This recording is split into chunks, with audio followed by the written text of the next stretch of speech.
Wala pa kayo. Tapos na mag-almusal.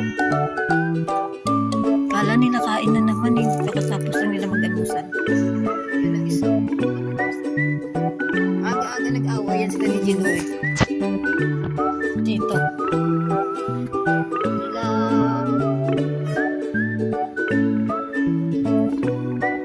Kapainin si Mark.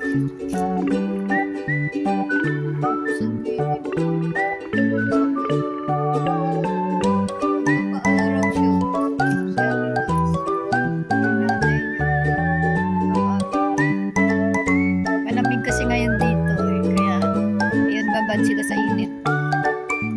Ano yan natin?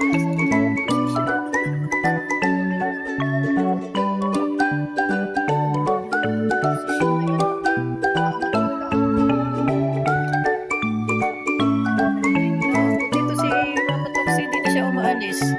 Natapos ng lungkot-lungkutan era niya.